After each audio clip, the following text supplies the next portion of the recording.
Coming to the theatres on March 22nd is Swatantra Veer Savarkar, the trailer for which is already grabbing headlines. And bringing you this story on the silver screen is Randeep Hooda, who's not only acted in the film but also directed it. So let's go to the man himself to ask more about what this film has to offer. Welcome to Republic, Randeep. Thank you very much. I am really intrigued as to whether this is a biopic. It is a biopic, but I've often find that especially in Indian cinema, that biopics are just about the person. But what I found, because of what Vinayak Damodar Savarkar and his times were very complicated, so I had to create the circumstances in which he became what he did and what he responded to. So as a writer, which I am also on this movie, I was quite astounded by the facts that I found and kind of things that we were not taught in school. It's not a part of a public discourse. There is just a hush, hush, hush about Savarkar. Yeah. And when I was approached as an actor first, I realized, I started reading about him, and I thought I knew Savarkar. I knew about Savarkar. But then I found out Vinayak Damodar Savarkar is a whole story, a whole list of facts, a lot of things that he did, things that he wrote, he's such a big influencer, he was an intellectual giant. And his thought process was so scientific, so modern, and people call him a divisive force. But he created the most unifying Indian political ideology, which was Hindutva, which is basically that if you consider it your ancestors' land, and your land of your languages, of your culture, and if you consider it your holy land, which is this is the land above. Nothing comes above that, like your nation, your country first, and then everything else. Then you are a Hindu. So he described from Sindhu River to Sindhu Sagar. Sindhu Sagar ko bhi Sindhu bolte hain. So from Sindhu River to the sea, anybody who inhabits this land and calls it his ancestral land, his motherland, and his land of his faith is a Hindu. No matter which religion you are, no matter which caste you are, no matter which thing you belong to, which group you belong to, as long as you keep country first, you're a Hindu. And that was such an all-encompassing theory. He was against caste system. He was the guy who made the first Patita Pavan Mandir, which Gandhiji had a song about. But he actually did it. Gandhiji was in fact in the favor of the Varna system, and Savarkarji wasn't. He was a very progressive man, and I was actually infuriated that there is so much there that we are not told about him, and that gave me the vigor and a sense of responsibility to bring it to the fore with facts and creating the circumstances which our country went through. And it was like this. To take one, just to classify someone as something, was just so, it's just so wrong. Also, a very catchy hashtag there, who killed his story? So first, the British tried to kill his story they kept him in captivity for 27 years. Yeah. 11 years in Kala Pani, he was sentenced to 50 years to Kala Pani. Then he used Sam, Dam, Danda, Bhed, then he got out of there. Then he was kept for 3 years in the mainland, and then he was in Ratnagiri, almost in a district, kind of house arrest kind of a thing. And he had two conditions, that he cannot participate in anything political or religious. Okay. If he does that, he'll be sent back to Kalapani to complete his 50 years. So they feared him so much. Why did they fear him so much? Is that what you're bringing to the screen? Yes. And why did they fear him so much? And who killed his story? How come we don't know about it? How come we don't know about the only man who was given 50 years life imprisonment in Kalapani? What was it that they were scared of? Right. That's what I bring to fore. And what they were scared of was his influence. He was an influencer. Yeah, and that is also like a dialogue in your teaser where they say, in one meeting, he sort of convinced us that we are in the wrong. Yes, he was a very, as I said, he was an intellectual giant. He wrote 1,000 poems in Kalapani in a 7x11 cell. He was made to take oil out of the kolu, and he was beaten, and it was just, I mean, you go to Kalapani, you can't stay in that for 2 minutes in a cell like that. I experienced that claustrophobia. I was going to ask you about that. Yeah, I said, just lock me inside, and method actor, let me feel it, and it was just too much. I mean, people can't stay without a phone these days for 2 minutes, and imagine living there in that horrendous place without proper sanitation. There was no sanitation. When I saw the teaser first and now the trailer, you've also undergone a dramatic transformation. In one of the scenes, in fact, you sort of remind me of the Sarbjeet transformation. Well, the biggest preparation always is the mental preparation and the emotional. So it's a lot of reading. I read a lot of books in Hindi, English. I got my Marathi friends to explain me properly because some translations are not so good. So that was the biggest preparation, and not just reading about Savarkarji, but reading about the whole armed struggle that happened, which we are not aware of, which we have not been really, we are aware of. And then came the whole thing of, okay, now I have to look like Swatantra Veer Savarkar. And when I was offered the role, my first question was, but I don't look like him. So we kind of construct how to go about that. But the weight loss was extreme, and also it was extreme because I was a director as well. So I had to be involved in everything, and I was starving most of the time, and starvation makes you irritable. So I was what the new term has been called hangry. I was hangry most of the time, but so was Savarkar. He was a man with a lot of impatience and short temper as well at times. So all these things kind of gelled together, and because I'd written it became easier for me and to direct other actors and know the story that I was trying to tell. So right before the elections, this film is coming.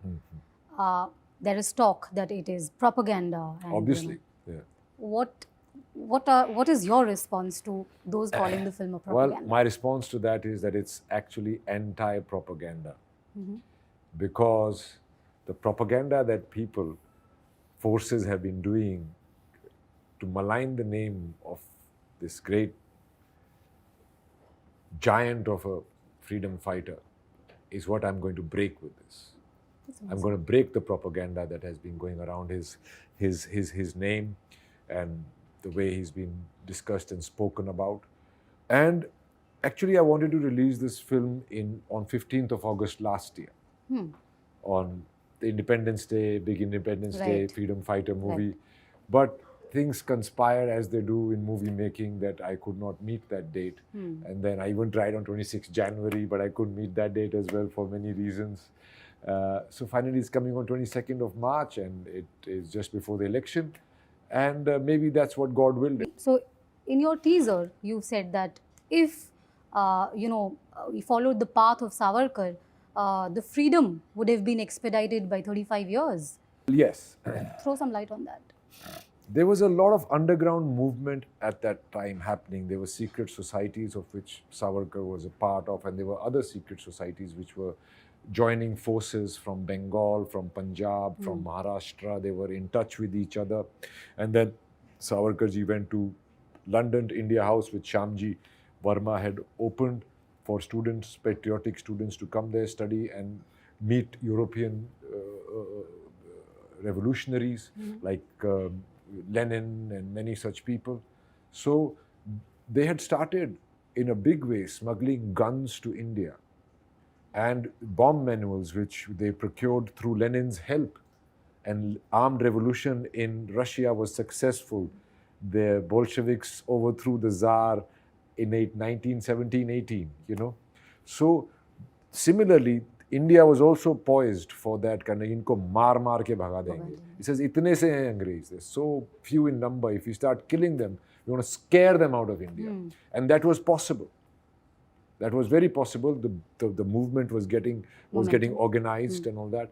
But then nobody supported it.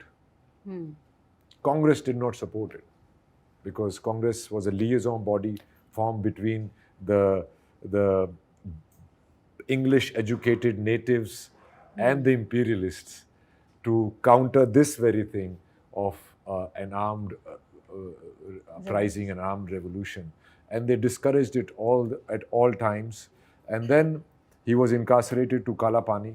And then Tilak ji was arrested and sent to Mandalay. Tilak ji was one congressman who was very aggressive and who was actually Savarkar ji's mentor.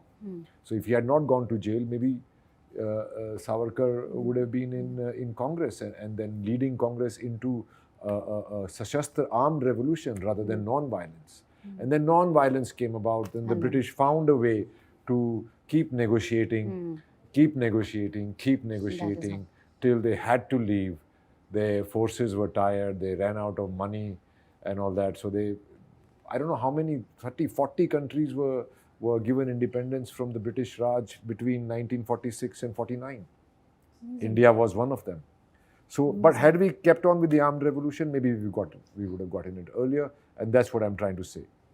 When you talk about armed revolution, what is your opinion on states being equipped with arms and weapons? There are 2 wars currently ongoing, there's loss of lives, entire families wiped out. War is a tragedy. War is something that nobody wants, neither a soldier, not the soldier's parents, nobody else. No one wants war. But peace can only happen when both parties or many parties are armed equally. Once they are armed equally, then they will not fight with each other because the damage will be that. So for peace, you need to be armed equally, if not more. Only then can you have peace, and that's my take on it.